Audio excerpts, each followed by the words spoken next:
Lewis and I spent a lot of time playing games together, but he was surprisingly bad at them. He died a lot.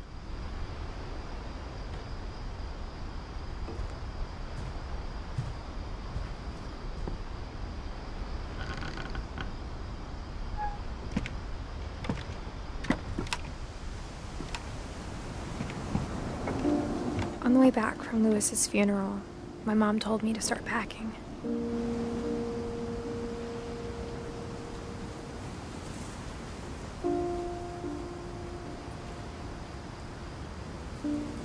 She waited until the day before we left to tell Edie.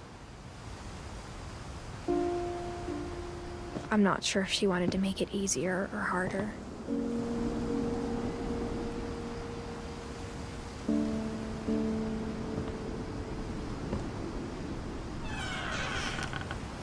I wish we'd stayed.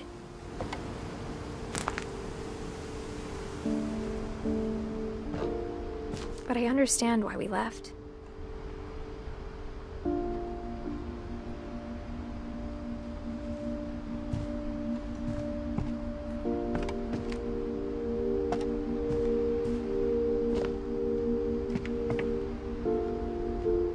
What happened that night had been coming for a long time.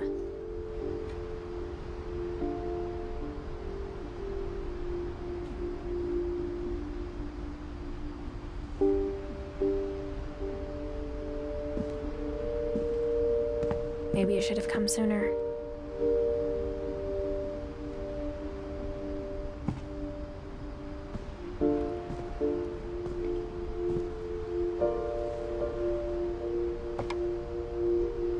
But it had to end one way or another. All that's left now is to tell you about that last night.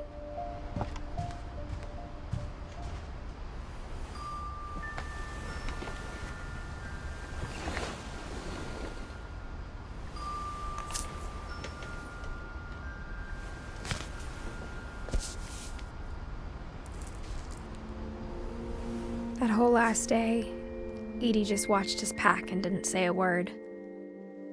Until supper, when she raised her glass and said, "To our final night together, and all our final nights apart." Grandma, you know what I said about alcohol.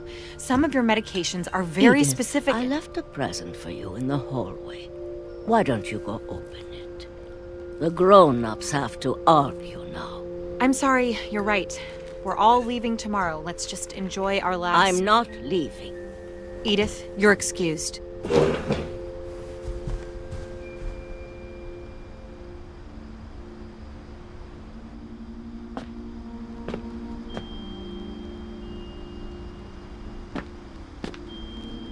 the power had been shut off that morning, but Edie always had plenty of candles. When my mom sealed the library, I don't think she knew about the other entrance.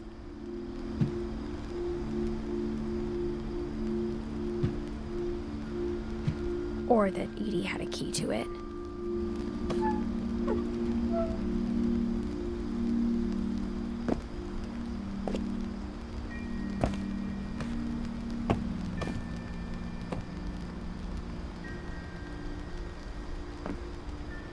That thing you're afraid of isn't going to end when you leave the house.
Edith has a right to know these stories.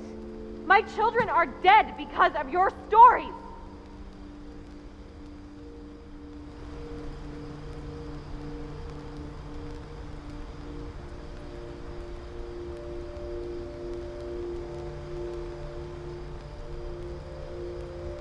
I think it's best if Edith and I leave tonight.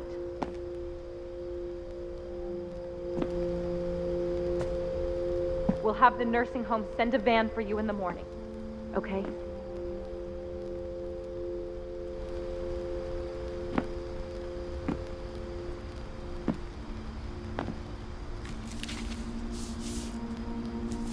Dear Edith, there's so many stories I wish I could tell you, but there's only time for one. This is about what happened on the night you were born. That night, the tide went way, way out. It was the first and last time I ever saw the old house aground. There'd been an earthquake out in the middle of the ocean.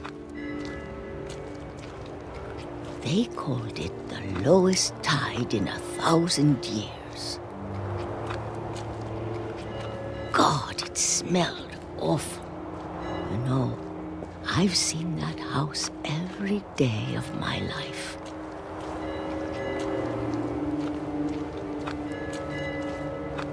But I never thought I'd go back to it. When the fog rolled in, I lost my way.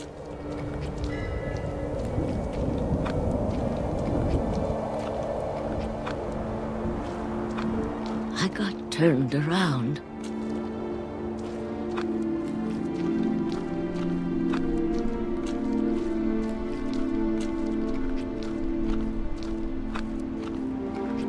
For a while, I wandered.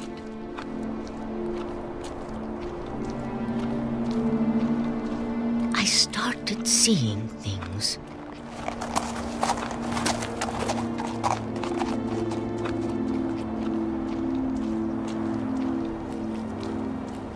Things I'd forgotten had ever existed.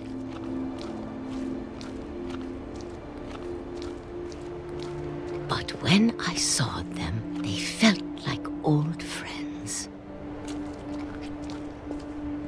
That night, a lot of things came back to me. Or maybe I came back to them.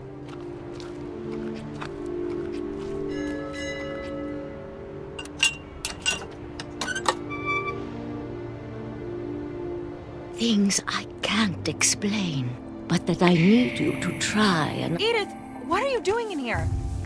It's mine. Edith! Mom, you're gonna rip it. Let go! I kicked and screamed, but Mom dragged me to the car. I never saw Great-Grandma Edie again. The next morning, the van came to pick her up, but she was already gone. After that, we moved around a lot.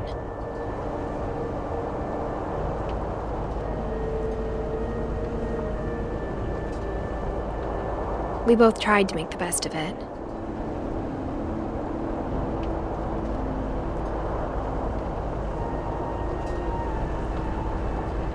A few years went by.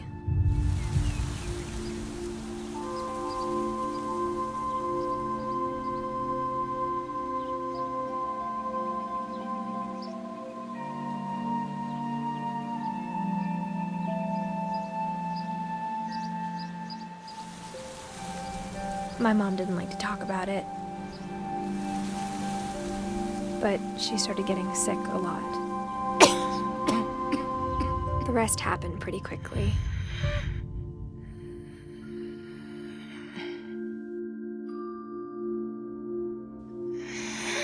She got better for a while,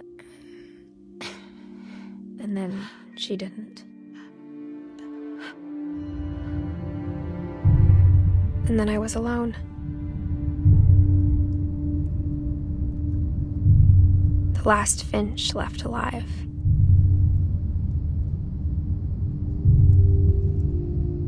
until I found out about you. I'm still not sure what to tell you about all this. If we lived forever, maybe we'd have time to understand things. But as it is, I think the best we can do is try to open our eyes and appreciate how strange and brief all of this is.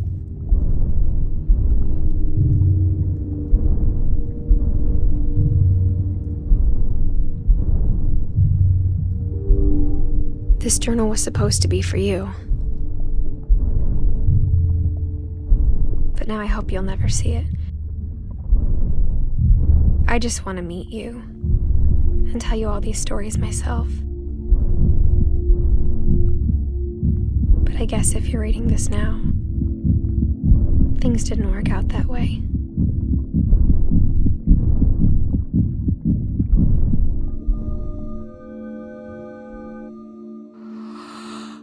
This is where your story begins. I'm sorry I won't be there to see it. It's a lot to ask, but I don't want you to be sad that I'm gone. I want you to be amazed that any of us ever had a chance to be here at all. Good luck.